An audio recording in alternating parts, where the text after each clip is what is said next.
दीपिका वर्मा, आप देख रहे हैं सी न्यूज पर वक्त है न्यूज बुलेटिन का। आइए नजर डालते हैं न्यूज बुलेटिन पर। खबर मध्य प्रदेश के उमरिया जिला मुख्यालय स्थित पंडित दीनदयाल उपाध्याय जिला चिकित्सालय से है, जहां पर कोविड-19 के नोडल अधिकारी के कंप्यूटर ऑपरेटर समेत 4 महिला स्वास्थ्यकर्मी एवं एक वार्ड बॉय की कोरोना रिपोर्ट पॉजिटिव आने के बाद से अस्पताल प्रबंधन हरकत में आ गया है और जिला चिकित्सालय में आईडीएसपी समेत ओपीडी को एहतियातन 5 दिनों के लिए बंद कर दिया गया है, जिससे स्वास्थ्य संबंधी अधिकांश सुविधाएं प्रभावित हुई हैं। इस बाबत सिविल सर्जन ने बाकायदा कलेक्टर संजीव श्रीवास्तव को पत्र भी लिखा है, जिसमें जन सामान्य की सुरक्षा एवं उनकी सुविधाओं को दृष्टिगत रखते हुए इमरजेंसी सुविधाओं के अलावा बाकी सुविधाओं को प्रभावित रखने का निवेदन किया गया है। इस वक्त हम मौजूद हैं मध्य प्रदेश के उमरिया जिला मुख्यालय स्थित पंडित दीनदयाल उपाध्याय चिकित्सालय में, जहां 6 स्वास्थ्य कर्मियों की कोरोना रिपोर्ट पॉजिटिव आने पर चिकित्सालय में हड़कंप सा मचा हुआ है, जिस पर चर्चा के लिए हमारे साथ मौजूद हैं civil surgeon doctor V K. Prajapati ji. Doctor साहब, प्रशासन एहतियातन इस वक्त क्या कर रहा है? यहाँ पे कुछ सीएमसी की सिस्टर, 2 स्टाफ नर्स और एक एमसीडब्ल्यू की स्टाफ और एक वहीं पे जो अपने यहाँ कंप्यूटर ऑपरेटर वहाँ पे जो कंप्यूटर काम करते थे वो, इस प्रकार से 4-5 लोग पॉजिटिव आए हैं, 5 लोग। तो इन लोगों का काफ़ी हर जगह वार्ड में इनका आना जाना ये सब रहता था और हमारे यहाँ के काफ़ी स्टाफ भी इन लोगों के संपर्क में रहा करते जैसा कि होता है। तो एहतियातन हम लोगों ने क्या किया है कि सारे स्टाफ का सबकी सैंपलिंग कर लेंगे उचित समय के लिए, इसलिए हमने इसको कार्रवाई करने के लिए कि सबकी सैंपलिंग हो जाए, उसके बाद फिर हम लोग अपना काम करना चालू करें। ताकि यहाँ पर कौन सी सेवाएं चालू हैं, कौन सी बंद हैं? यहाँ पे सारी इमरजेंसी सर्विसेज चालू हैं, रूटीन में कोई काम नहीं हो पाया। जो इमरजेंसी सर्विसेज, इमरजेंसी LSCS और इमरजेंसी सारी चीज़ें जो अपने को जीवनदायिनी होती है मरीजों के लिए, सब चालू है। हमारे साथ चर्चा के लिए civil surgeon doctor Prajapati ji, Madhya Pradesh के उमरिया से सी न्यूज भारत के लिए के.जी. पांडे। मध्य प्रदेश उमरिया से सी न्यूज संवाददाता के.जी. पांडे की रिपोर्ट। अयोध्या जिले के बीकापुर तहसील निवासी जिला पंचायत सदस्य अवंतर तिवारी सिक्कू ने प्रेस कॉन्फ्रेंस कर की सुरक्षा व अभियुक्तों को पकड़ने की मांग। कुछ दिन पहले जिला पंचायत सदस्य पर हुआ था जानलेवा हमला। अपनी जान बचाने के लिए, अपनी सुरक्षा के लिए और सरकार से मेरी गुजारिश है कि आज 1 हफ्ता बीत रहा है, हमारे ऊपर गोली चले ना ही एक भी मुस्लिम की गिरफ्तारी हुई। मैं नाम लेकर सभी मुस्लिमों को पहचाना, उनके नाम से FIR किया, FIR पंजीकृत है। सब अपराधी खुले घूम रहे हैं। पुलिस हमको बार बार बता रही है कि जांच की जा रही है और मुझको डेली सूचना धमकी मिल रही है कि अगर हत्या की हम हाजिर नहीं होंगे। मैं आप सबसे सभी मीडिया वालों से निवेदन करता हूँ, सरकार से निवेदन करता हूँ, मेरी जान बचाएं, मुझको पुलिस लाइन से सुरक्षा मुहैया करवाएं, जिससे हम और हमारा परिवार सुरक्षित हो। उसके बाद ये जांच करें, विधिवत जांच करें, जांच से मुझको कोई कष्ट नहीं। हम ये भी चाहते हैं पूर्णतः हमारे साथ न्याय हो। लेकिन सर्वप्रथम मेरी जान की सुरक्षा के लिए पहले मुझको पुलिस लाइन से सुरक्षा मुहैया कराने का कष्ट करें और मुलजिम की जल्द से जल्द गिरफ्तारी हो। यही मेरा सरकार से और मीडिया से यही मेरा निवेदन है। अभी तक जो पुलिस की कार्रवाई हुई है उससे कितना संतुष्ट हैं आप और क्या कहना चाहेंगे? उससे हम 1% संतुष्ट नहीं हैं। पुलिस सिर्फ हमको यही बता करके डेली गुमराह कर रही है कि मैं जांच कर रहा हूँ। मुलजिम झांसी में, हमसे बताया जा रहा है कि मुलजिम झांसी में, बस यही इतना कह करके मुझको सांत्वना दी जा रही है। लोकल पुलिस हमारे यहाँ सुरक्षा में भेज करके मुझको एक सांत्वना दी जा रही है। पुलिस का कोई एक्शन दिखाई नहीं पड़ रहा है, ना ही मुझको पुलिस लाइन से कोई सुरक्षा अभी तक मिली है और ना ही एक मुलजिम गिरफ्तार है। और मुझको प्रतिदिन धमकी मिल रही है कि जब तक हत्या नहीं कर देंगे हम लोग हाजिर नहीं होंगे। मेरा घर से निकलना भारू हो गया, ना हम घर से निकल पा रहे हैं, ना अपनी ठीक से दवा, ना कोई इलाज करवा पा रहे हैं। इसको लेकर आप किसी बड़े अधिकारी से मिले हैं? अगर मिले हैं तो क्या आश्वासन मिला है? मैं कप्तान के यहाँ भी गया हूँ, मैं GM साहब से भी मिला, मैं DGP साहब के यहाँ भी गया था, मुझको अभी तक कोई रिस्पांस नहीं मिला। तो अभी आपकी क्या मांगे हैं सुरक्षा के साथ साथ? हमको, हमारी सबसे प्रथम मांग है कि सभी अपराधियों की गिरफ्तारी हो और मुझको जल्द से जल्द जो है पुलिस लाइन से सुरक्षा की व्यवस्था करवाई जाए। ठीक है, और कोई सवाल?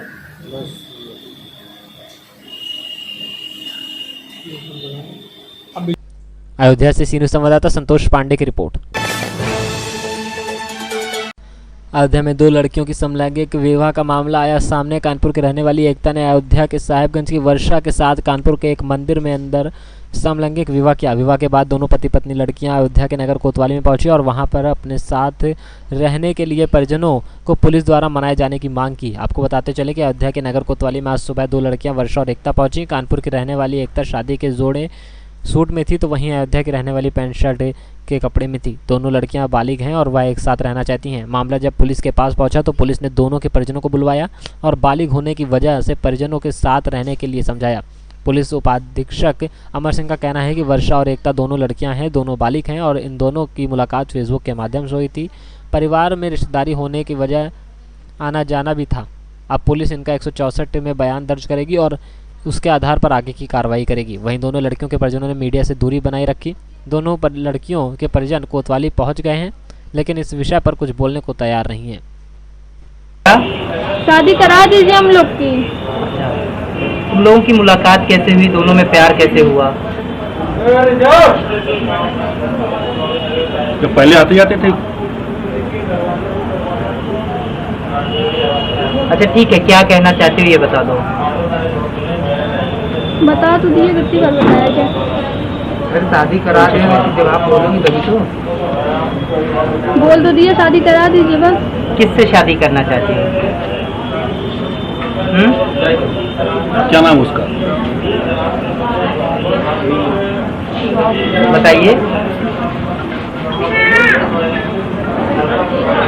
किससे शादी करना चाहती हैं आप? बेटा नाम बोलो उनका। सामने आया है और क्या चाह रही है? एक लड़की थी यहाँ पर जो है कानपुर की, एकता नाम था इसका, और ये कानपुर रहने वाली थी। यहाँ इसकी साहबगंज में, यहाँ अयोध्या के साहबगंज मोहल्ले में इसकी मौसी रहती थी। यहाँ उसका आना जाना था। यहीं पर उसका विगत कई 2 वर्षों से उसका एक वर्षा नाम की लड़की है जो साहबगंज में रहती है, उससे उसका आपस में प्रेम प्रसंग हो गया और वो एक दूसरे से, वो भी लड़की ही है और दोनों बालिग हैं और दोनों की सहमति के आधार पर ये जो वहाँ से आकर के 26 तारीख को ये मिसिंग हुई और आज ये दोनों वहाँ पर शादी करने के बाद कानपुर के में तपस्वी मंदिर बता रहे हैं, शादी करने के बाद आज यहाँ पर कोतवाली में आए हैं और बताया कि हम लोगों ने शादी कर ली आपस में। तो पुलिस किस तरीके से कैसे इस केस को हैंडल कर रही है? और दूसरी चीज़ की, क्या दोनों बालिग हैं, शादी कर सकते हैं? हाँ, दोनों बालिग हैं और दोनों की सहमति है, उनके परिवारीजन भी सहमत हैं। इसलिए जब दोनों सहमत है, दोनों बालिग हैं, तो फिर इसमें कोई कुछ भी बात नहीं है। अयोध्या से सी न्यूज़ संवाददाता सुनील की रिपोर्ट। अमृतसर से हावड़ा को जा रही पार्सल ट्रेन को आज सुबह मुरादाबाद के कटघर थाना इलाके के भैंसिया गांव के पास इमरजेंसी ब्रेक लगाकर रोका गया। ट्रैक की पटरी टूटी हुई पाई गई। एक स्थानीय ग्रामीण की सूझबूझ के चलते बड़ा हादसा होने से टल गया। ट्रेन की 3 बोगियों में सैनिकों के सवार होने की खबर से रेल प्रशासन में हड़कंप मच गया। दरअसल आज सुबह कटघर थाना क्षेत्र के इलाके से गुजरने वाली अमृतसर हावड़ा ट्रेन को उस समय इमरजेंसी ब्रेक लगाकर रोका गया जब ट्रेन में जोरदार झटका हुआ। पटरी पूरी तरह से टूटी हुई होने के कारण लगभग पूरी ट्रेन पास हो गई। इस ट्रेन में 3 बोगियों में सेना के जवान सवार थे। इस हादसे में स्थानीय ग्रामीण चंद्रसेन की भूमिका काबिले तारीफ रही। उनके अनुसार आज सुबह जब वह दिशा शौच के लिए आए हुए थे तो मालगाड़ी गुजरने पर पटरी में उठती चिंगारी देखी थी, लेकिन जब एक सवारी गाड़ी आती देखी गई तो उसने अपने लाल रंग के कपड़े को पटरी के बीच जाकर हिलाते हुए ट्रेन को रुकवाया। अगर वो ऐसा ना करते तो बड़े जान माल का नुकसान हो सकता था। ट्रेन रुकने के बाद ट्रेन के ड्राइवर और गार्ड ने इसकी सूचना रेल प्रशासन को दी तो मौके पर जीआरपी के साथ साथ रेस्क्यू टीम भी पहुंच गई और नई पटरी बदलने का काम शुरू हो गया। कई घंटे चले काम के बाद टूटी पटरी के बदले नई पटरी लगाई गई, लेकिन आज मुरादाबाद के एक आम नागरिक ने अपनी समझदारी का परिचय देते हुए एक बड़ी रेल दुर्घटना होने से बचा ली। वहीं ये हफ्सा रेलवे की लापरवाही भी उजागर हो गई है। उनके कर्मचारी किस हद तक ट्रेन के ट्रैक को लेकर किस तरह से लापरवाह हैं। नाम है आपका? मेरा नाम चंद्रसेन। जी क्या नाम है? चंद्रसेन सैनी। क्या हुआ था? तो सुबह सुबह जंगल आया था तो जब मैं यहाँ नीचे गड्ढे में वो कर रहा था, टॉयलेट कर रहा था, तो एक मालगाड़ी गई थी। तो मालगाड़ी जब चल रही थी, हल्के हल्के चल रही थी, वो ज़्यादा स्पीड से भी ना थी, तो यहाँ आग सी उठ रही थी। तो अब वो निकल गई, फिर दूसरी पे भी, फिर दूसरी जब निकल गई तो मैंने देखा था उसे। तो यहाँ ये जो लाइन की पटरी टूटी हुई थी। फिर मैंने एक आध दो जनों को फ़ोन भी करा, 100 नंबर को फ़ोन करा, चौकी में फ़ोन करा, नहीं उठाया, सब सो रहे थे। तो फिर मैंने देखा यार सवारी गाड़ी है, गिर गई तो बहुत नुकसान होगा सरकार को। तो मैंने अपना ये नेकर निकाल के और हिलाया, तब ये जाके ट्रेन रुकी है। बड़ी घटना होने से बची है। हाँ, बड़ी घटना होने से ये बची है। अगर ये ट्रेन पलट जाती है तो कितना बड़ा हादसा होता? बहुत बड़ा हादसा होता, सरकार को बहुत बड़ा नुकसान होता। तो इस चक्कर में मैंने अपना इंटरव्यू ये निकाल के, लाल पहना हुआ था मैं ये, और इसको मैंने हिलाया। तो ये जब ये जाके ट्रेन रुकी है। कितने डिब्बे पार हो गए वहाँ से ट्रेन टूटी है? शायद डिब्बे तो गिने नहीं है, फिर भी एक लमसम मांगा ये डिब्बे होंगे कम से कम 20-30 तो होंगे आगे। हाँ, आगे 2 मालगाड़ी पार हो गई थी। गाड़ी का कोई नंबर और झटका लगा सर का। अच्छा, कैसे रुकी ट्रेन? इमरजेंसी मारनी पड़ी। इमरजेंसी मारनी पड़ी, किसने रोकी या रुकवाई गई? ये तो ऐसा है ना, हमें एहसास हुआ हल्का झटका, तो जैसे ही एहसास हुआ हम तुरंत इमरजेंसी लगा दी। गाड़ी नंबर क्या है? 00464 नंबर गाड़ी। कहाँ से आ रही है? कहाँ ये सर इधर अमृतसर से आती है और आपकी हावड़ा जाती है। सर क्या नाम है आपका? सतीश कुमार। सर बड़ी घटना होने से बची है? बहुत बड़ी दुर्घटना से बच गई।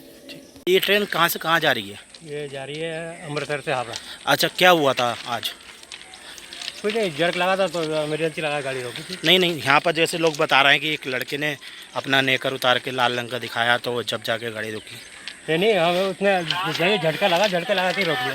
अच्छा डॉक्टर साहब, कितनी सवारियाँ होंगी इसके अंदर इस समय? सवारी नहीं है इसमें, सवारी इसमें फौजी का पता नहीं, मैं देखते रहता हूँ। अच्छा, डॉक्टर साहब। मुरादाबाद से सीनियर संवाददाता बंटी सक्सेना की रिपोर्ट। मुजफ्फरपुर बंदरा प्रखंड क्षेत्र के घोसरामा स्थित पावर ग्रिड कार्यालय पर ग्रामीणों ने घेराव किया। लगातार बिजली कटौती और ट्रांसफार्मर खराब होने को लेकर ग्रामीणों ने पावर ग्रिड कार्यालय का घेराव किया। ग्रामीणों का कहना है कि बीते 5 दिनों से घोसाराम इलाके के वार्ड संख्या 1 का ट्रांसफार्मर जला हुआ है, जिसको लेकर हम लोगों ने कने अभियंता को शिकायत की थी, लेकिन इसके बाद भी बिजली कटौती में किसी प्रकार का कोई सुधार नहीं हुआ, जिसको लेकर आज हम लोगों ने कार्यालय का घेराव किया है।